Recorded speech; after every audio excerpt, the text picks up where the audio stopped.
So we think the work is over. We think the work is over when we finally have a belief or some sort of confidence in something within the scriptures. But is that the case?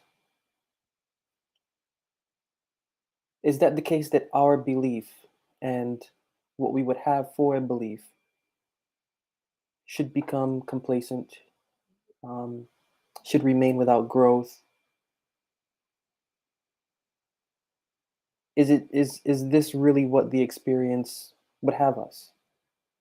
The experience, I'm saying, rumbling around and tumbling around with the philosophy that is within the Bible and that's specific use of illustration, tumbling and rumbling, going back to Jacob, his name translated from Jacob to Israel, tumbling and rumbling around with the then angel. And that's sort of what I became mindful of exiting last week's Justification Live and entering into this week's. So happy Tuesday. And the aspect of name change. Now, to the Bible, name doesn't mean literal name. As I have a literal name, you have a literal name. To the Bible, name actually is a reference to the character of the devotional conversation. Name is a standard for the principle that one's devotional conversation abides by. And so when the individual name is changed, well, there's a dropping of the former conversation and there is an adopting of a new conversation. Jacob is a name connoting a devotional experience. Israel is a name denoting a devotional experience. When Jacob is wrestling around with the angel, that angel figuratively representing a message or being a messenger, figuratively illustrating a message. Jacob rumbling and tumbling around with a message,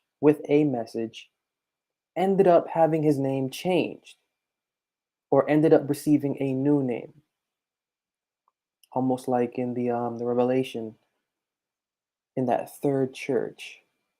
The outcome being you will receive a new name within a stone set engraved that only you know and none others unless they interact with you or unless you would tell them. Same concept. And this concept is Bible. This is Bible. The idea of regeneration, the idea of resurrection, it's an idea from the Bible that is attached not to anything literal, not to anything mythological, but to everything within. The experiences that we're experiencing when we're reading these things in the Bible, they're experiences for guiding the devotional experience. So when we're seeing Jacob tumbling around, no longer Jacob becoming Israel, it's pointing to Ephesians chapter 4, put off the former conversation, the old man, and be renewed in the spirit of your mind, and put on the new man. This is the same concept. Genesis is just a figurative illustration, as is Paul's, but Paul is a little bit more direct. That's the aspect of the Bible. The Bible's mind isn't content with us remaining complacent with our general um, denominated or traditional belief. Bible's not about that life. The Bible's about the life of, and in this kind of language, redemption. And redemption in the Bible means change. Redemption in the Bible means change. An example of that is in the book of Ruth, where these two words are actually matched in the same verse, where you're hearing of a redeeming in part A of that verse, and then in part B, changing.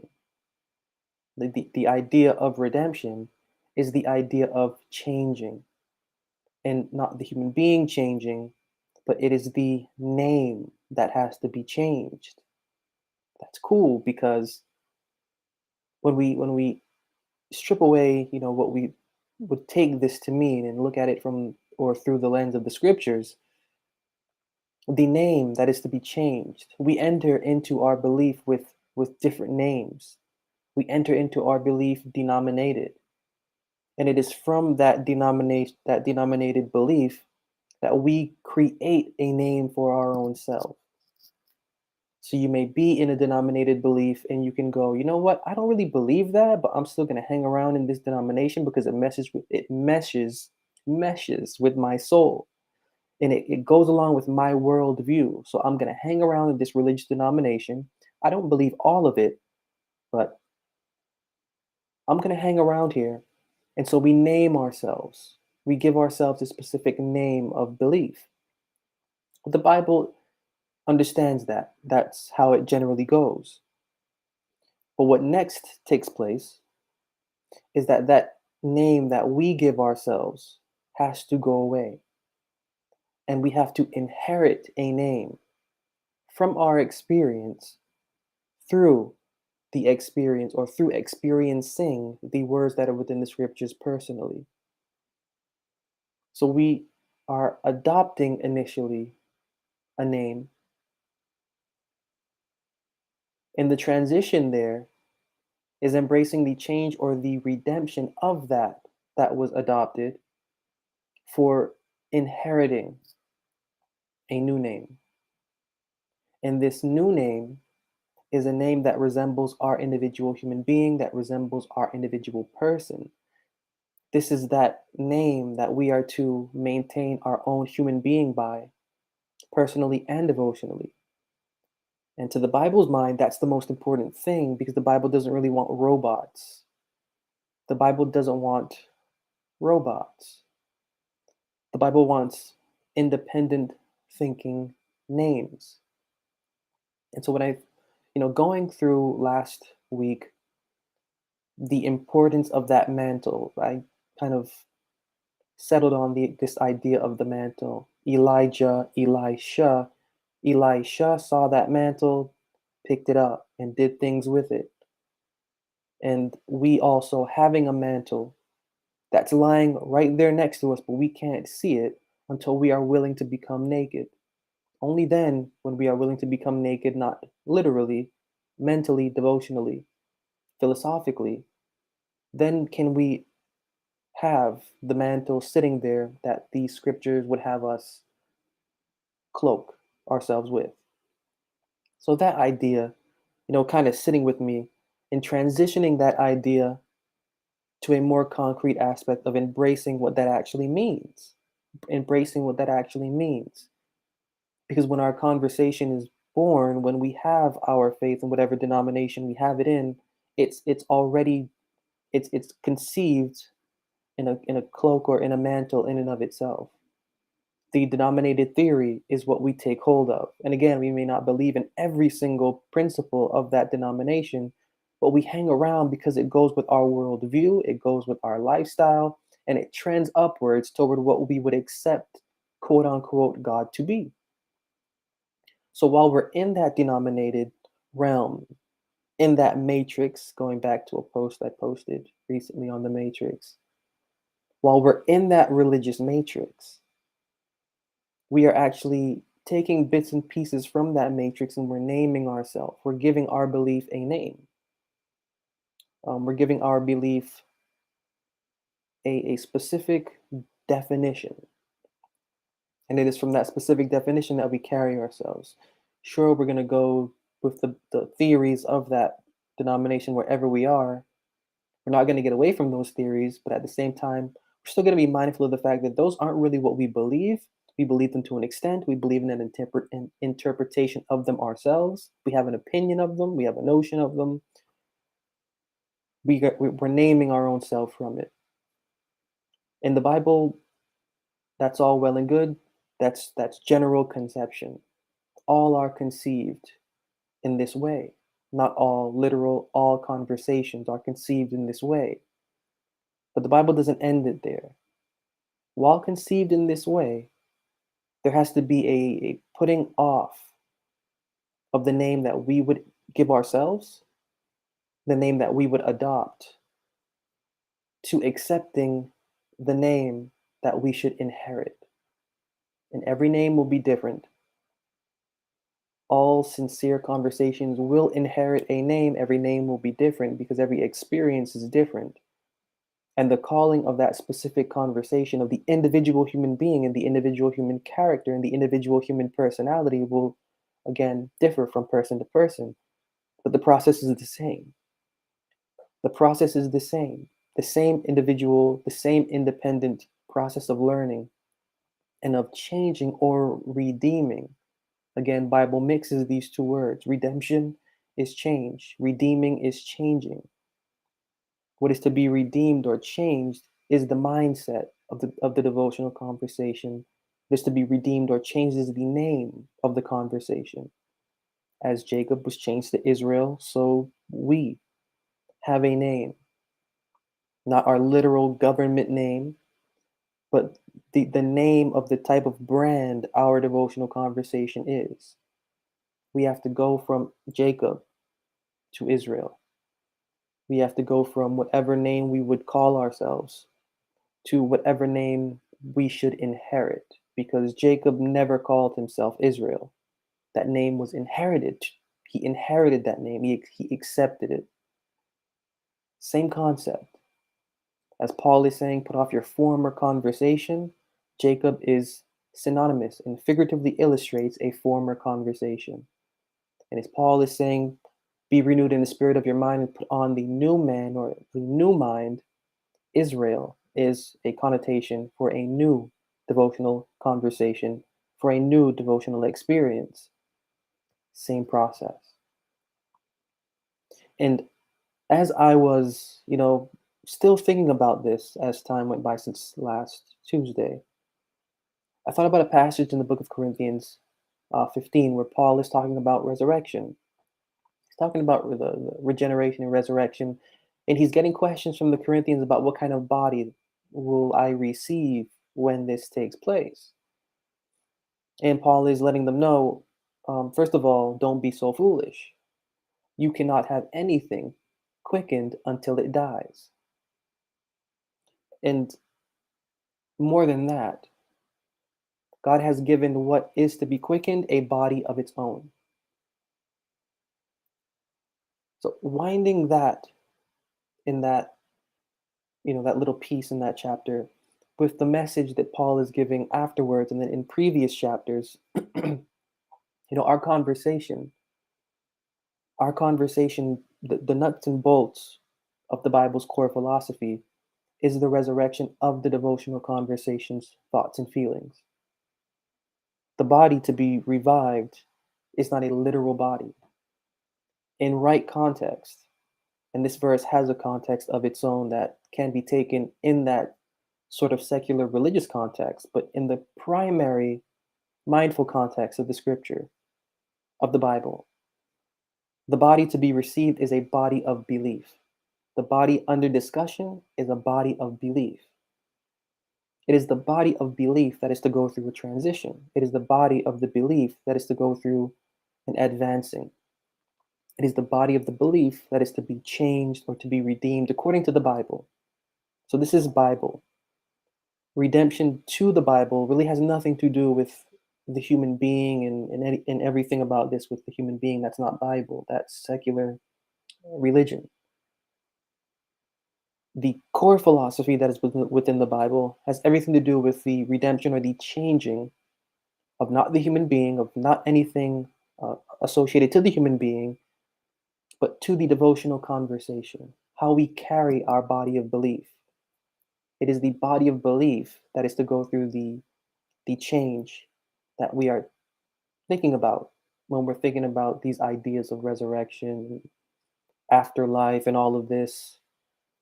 The Bible's main concern is the body of the belief. And that body of belief going through its transition has to be quickened. And in order for it to be quickened, it has to die. John 6, the flesh profiteth nothing, but the spirit quickeneth. This foundational principle of quickening is associated with spirit, and not spirit as in ghost or anything weird like that. Staying into the Bible's context, spirit means mind. So, what is to be quickened? Quickened means regenerated, reinvigorated, refreshed, renewed, resurrected. What is to be quickened is, as Paul says, spirit of the mind, in plain language. So it is the body of our belief that the Bible's main concern is. And through colorful language, sure, the Bible uses colorful language to describe these principles, but underneath that colorful language is an idea or an illustration or an allegory pointing to the spirit of the mind, the spirit of the devotional conversation's mind being quickened or being raised or being renewed or being regenerated or being reinvigorated or being refreshed. And that's really the point. These previous weeks talking about you can't be my disciple unless you cut off mother, father, sister, brother, and especially your own life. Of ask me of the things concerning my hands and the work of my sons. Um, Bring all of your tithes into the storehouse and prove me that I will not pour out to you a blessing. So these past weeks with these past verses, they're all pointing to a specific experience that the human being needs to have. And that experience is an experience of being uncomfortable in what you believe, being so uncomfortable that you are courageous enough to say, prove yourself to me. You don't know who you're talking to. You don't know who's listening. You don't know what's going on. You don't know what you believe. But you're throwing all of that out the window and you're exercising what you believe should be trusted. And by doing so, receiving a return, not simply just of information, but of wisdom verifying preconceived information. It's in this way and it's in this process that it becomes modified. That, and I'm not talking about name as in religious denominational name, name how we name ourselves in our faith. So, for example, my name, how I carry my belief in the Bible, is called skeptic. This is just an example. My name is skeptic, and I take everything with a toad of skepticism. But at the same time, I'm never going to let my skepticism take me away from a, a holistic experience that I know is within the scriptures. So while my name is skepticism, I'm still holding on to my denominated belief. Again, I'm just giving an example. If I can allow my skepticism to find relief from any sort of something, from any piece of line, from any illustration, from something within the scriptures, and if I can take what I find and mix that with my skepticism and repeat the process, well, then I will receive a new name. I will no longer be called skeptic. I will be called confirmed because I have confirmed my skepticism. And I will carry my devotional conversation by confirmed. So that's just an illustration of how somebody can, when they're going through a religious experience and they're not sure about that religious experience, they begin to call themselves skeptics. And they begin to call themselves skeptics to carry themselves by skepticism while never yet refusing the authority that backs the probability of the credibility within the words of the scriptures. So while skeptic, at the same time, there is confidence that these things mean what they mean. I'm just skeptic about it. So the transition from being a naming the conversation skeptic and the conversation advancing to being called confirmed, receiving the inherited name confirmed through the process of pruning and purging my skepticism so that I can take what I need, weigh it with my skeptic name, and have a better understanding or a better frame. Well, now I can call myself, because I've inherited the name confirmed. So just as that transition from Jacob went to Israel, there is that same transition from skeptic to confirmed. So when I'm saying name, that's really the principle there is how we can adopt a name due to our belief, how we can adopt a name. And by adopting this name, we live our life, human and personal, by the specific name that we give ourselves. And what I'm framing this against is the backdrop of the Bible's mind, the wisdom within it. Because we think, or we would naturally believe, that a quote unquote God would be happy with us um, in a church with our mind the way it is, or with a theory in our mind the way it is, or in some sort of archaeological type setting, whether we are in that um, expert world or we believe we are an expert due to our opinion. We believe that we should remain in that setting. We should remain in that place. We should remain consistently comfortable. And God accepts this because we are worshiping God, quote unquote God, we're worshiping.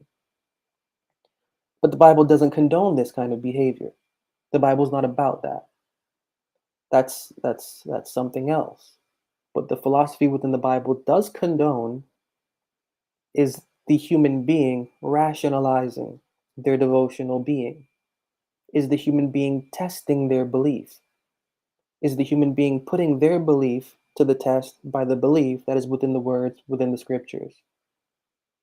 Because the idea is that the individual has to receive a new name. That's the experience. The experience of the conversation redeemed, refreshed, is the experience the mind within the Bible wants to give its audience. There's no such thing as I'm this denomination and that's that. The Bible has no denomination. The Bible has no mind for denomination. As a matter of fact, the nations are but dust, it says in the book of Isaiah, to the living God. So denominations mean absolutely nothing in reality. They are, going back to my post again, a matrix. They are a matrix. They are a matrix to get the conversation stuck, lost, comfortable. Meanwhile, your human being, our human being, is declining because of that matrix. We think the matrix is doing right, but in reality, the matrix is sucking all of the life out of us. The Bible is not content with matrix. Matrix being the religious world. The religious world and everything attached to it. There's actually a breaking out of the paradigm connected to the religious world so that our individual conversation can have a level of consciousness on its own to where our human being can then wake up. And then with our human being waking up, well, then the two can then marry, our human being and the being of our devotional conversation. It's then that we can do positive work in and for the individual minds that are still within that matrix. But personally, to do any of that labor, which is the highest level on Peter's ladder, charity, and then below that, brotherly kindness, you got to go all the way down to the bottom, and you got to add virtue to that faith and faith to faith, first of all, and that begins with name. That begins by embracing how the Bible is wanting to put into this scope replacement conversation. We're not we personally, our conversation isn't fine as it is. Our conversation is tricked or duped into believing it's fine due to everybody else believing the same thing. But that's really not the case. If you step outside of the religious scope and you had to enter into the secular world, you would hear different takes, or if you're seeing everybody believing the same thing, most generally there's something wrong with that.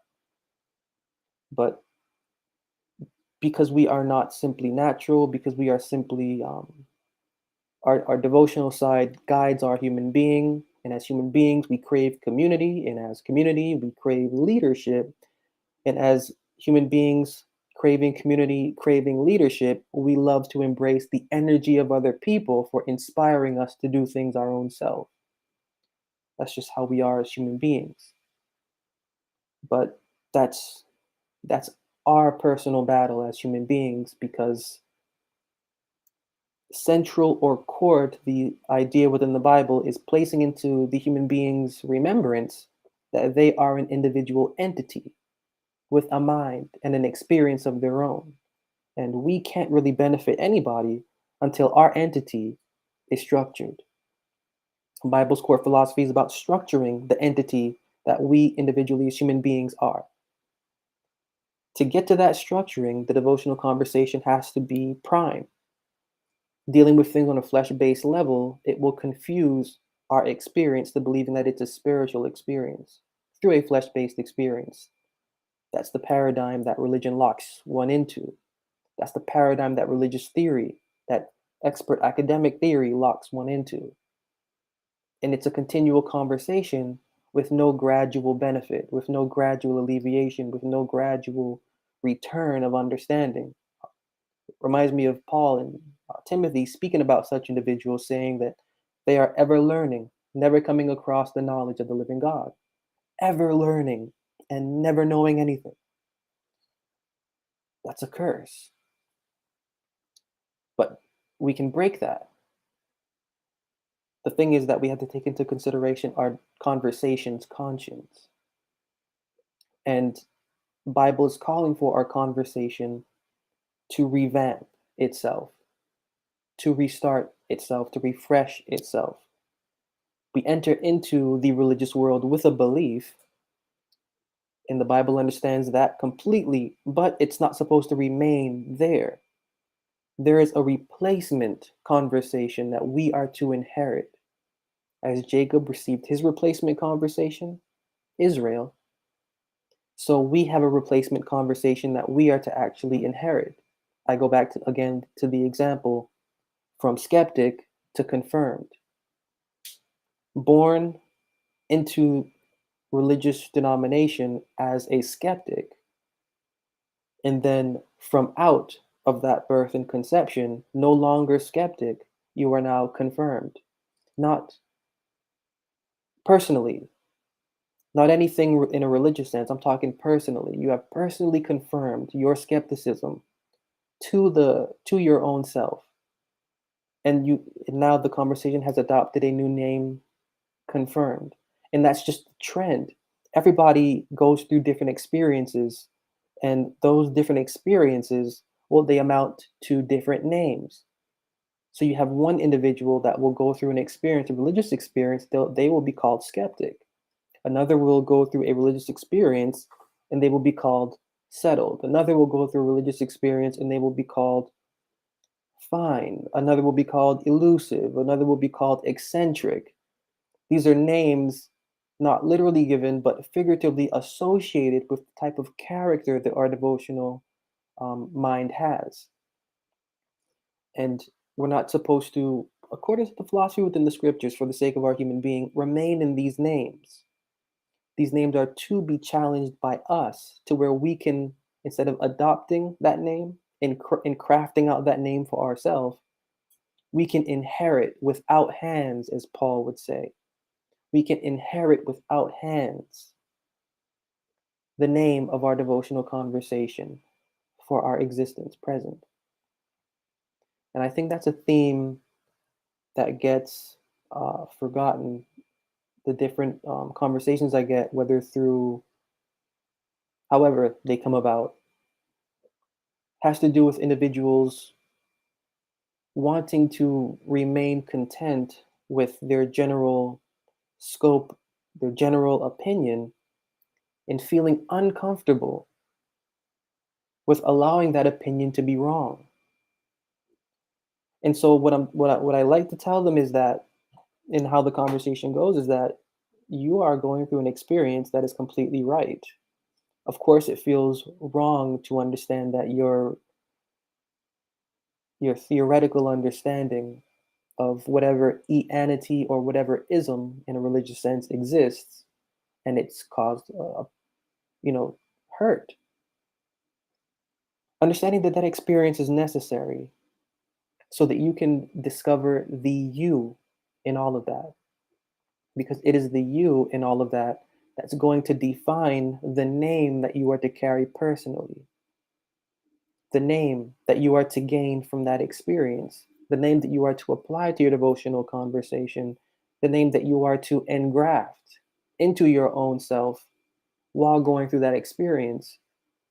And so there's a bit of a conflict because nobody really wants to let go of what they believe in, but everybody wants to understand that what they believe in is tragic.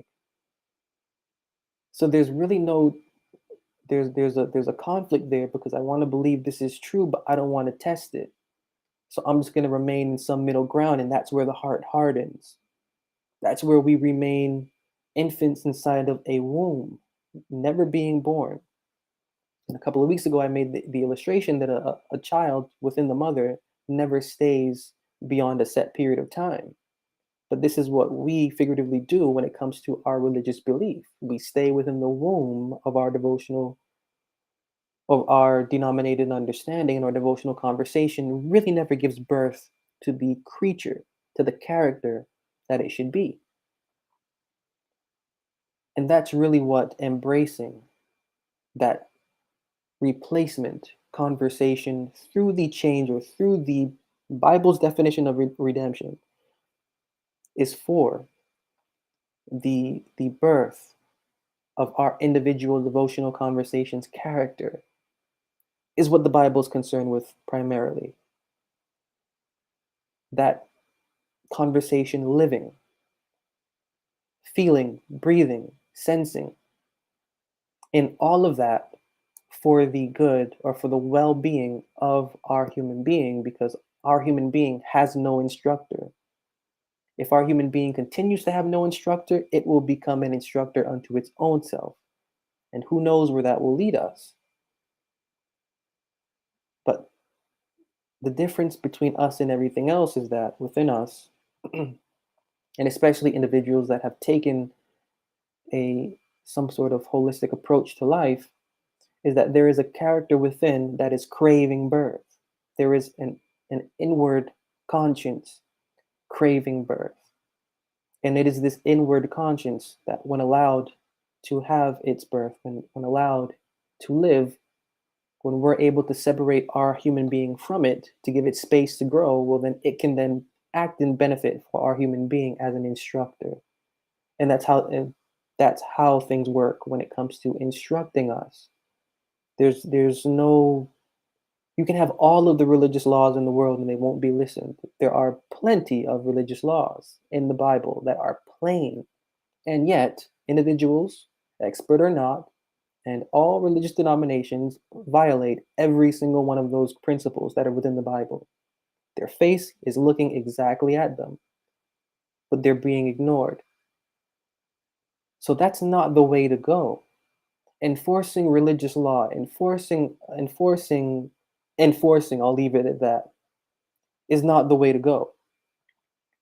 The Bible handles things a little bit differently. In a truer sense, it is the experience that is to educate. It is the experience that is to unfold the principles to the human being and to the devotional conversation. And it's this unfolding, it's this experience to where our conversation then grows. Our conversation leaves its former belief. Our conversation still has a memory of its former belief that will never go away.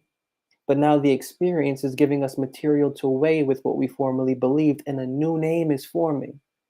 And this is the quote unquote miracle of the mind within the scriptures. New name is forming as we are weighing past experiences and as we are holding them in regard to a future experience or to a future intended practice. New name is forming. It's not by anything else but the experience unsealing, unveiling to the individual conversation those principles, because it's only through this way that the heart gets tied to the experience, that the heart gets tied to the mind over that experience, and that the heart gets tied to the philosophy encouraging that experience. for the body of the belief. And that's a principle that I find ridiculously refreshing. That's a principle that I find completely encouraging, because when you think about how the conversation is raised by handwritten rules and regulations, despite how non-rulish and regulationish, if that's even a word, they are, they are. And so we are trained to believe in strictness when it comes to our conscience devotionally, and we carry this strictness to ourselves personally. It goes from the spiritual mind or the devotional mind and it enters into the human mind, and we treat other people the way that our devotional conversation treats us. We treat other people the way that religion treats us. And if, not if, because religion is locking us down mentally, well, we're going to treat other people on a lockdown mental basis.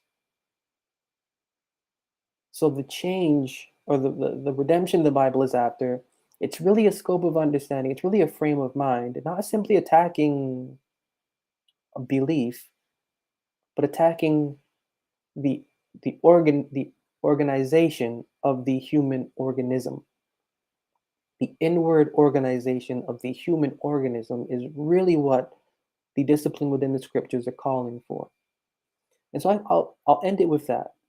I'll end it with that note of, for this week, embracing that disposition of discipline for replacing name, replacing conversation, embracing that experience of cultivating name, whatever we're going through, whatever we have been through, using it all to rumble around and tumble around with whatever message we believe the scriptures, whatever message we believe life through our belief is sending us, so that we can receive name, and in receiving name, well-being. So that, take care for now.